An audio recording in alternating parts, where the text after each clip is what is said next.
बांग्लादेश में हिंदू होना अब मौत की सजा पाने जैसा हो गया है। क्या वहां की गलियों में किसी अल्पसंख्यक का सुरक्षित निकलना नामुमकिन होता जा रहा है?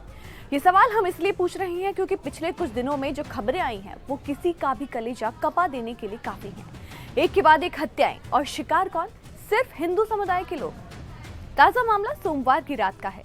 नरसिंदी जिले का पोलाश इलाका। यहाँ मोनी चक्रवर्ती नाम के एक शख्स अपने किराना की दुकान चलाते थे। रात के करीब 10 बज रहे थे। मोनी अपनी दुकान समेटने की तैयारी में थे, तभी अचानक से अंधेरे से कुछ साए निकलते हैं। उनके हाथों में धारदार हथियार थे।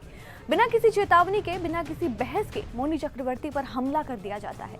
जब तक लोग उन्हें अस्पताल ले जाते तब तक बहुत देर हो चुकी थी। मोनी चक्रवर्ती, जो अपने इलाके के एक प्रतिष्ठित व्यापारी थे, सिर्फ एक लाश बन करके रह गए। लेकिन ये तो सिर्फ एक तस्वीर है। दूसरी तस्वीर इससे भी ज्यादा खौफनाक है। मोनी चक्रवर्ती की हत्या से कुछ ही घंटे पहले जशोर जिले के मनीरामपुर में एक और वारदात हुई। निशाना बने पत्रकार राणा प्रताप बैरागी। शाम के 6 बज रहे थे। दिन दहाड़े हमलावर मोटरसाइकिल पर सवार होकर आते हैं। वो राणा प्रताप को उनकी बर्फ फैक्ट्री से बाहर बुलाते हैं, जैसे कोई जान पहचान वाला बुला रहा हो। उन्हें पास की एक गली में ले जाया जाता है। वहां कुछ देर कहा सुनी होती है और फिर सन्नाटे को चीरती हुई गोलियों की आवाजें आती हैं। राणा प्रताप के सिर में कई गोलियां मारी गईं।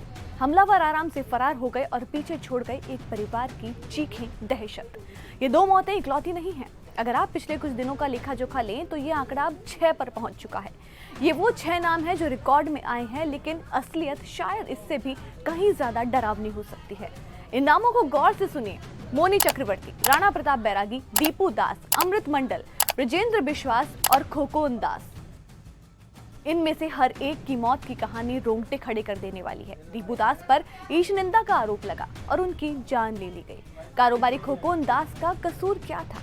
उन पर भीड़ ने हमला किया और उन्हें पेट्रोल डाल करके जिंदा जला दिया गया। सोचिए, एक इंसान को सरेआम आग के हवाले कर दिया गया और सिस्टम देखता रह गया। सवाल यह है कि आखिर इस सिलसिला कब रुकेगा?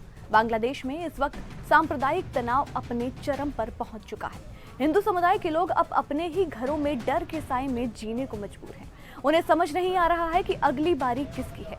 मानवाधिकार संगठन चिल्ला चिल्ला कर कह रहे हैं कि अगर अब सख्त कदम नहीं उठाए गए तो हालात हाथ से निकल जाएंगे। हैरानी की बात यह है कि इतनी हत्याएं होने के बाद भी पुलिस की तरफ से कोई बड़ी गिरफ्तारी नहीं हुई है। जांच जारी है। ये जुमला हर बार दोहराया जाता है, लेकिन इंसाफ कहीं नजर नहीं आता। जब सरेआम किसी पत्रकार को सिर में गोली मार दी जाए, जब किसी दुकानदार को उसकी दुकान के सामने काट दिया जाए, तो समझ लेना चाहिए कि वहां पर कानून का नहीं बल्कि कट्टरपंथियों का राज चल रहा है।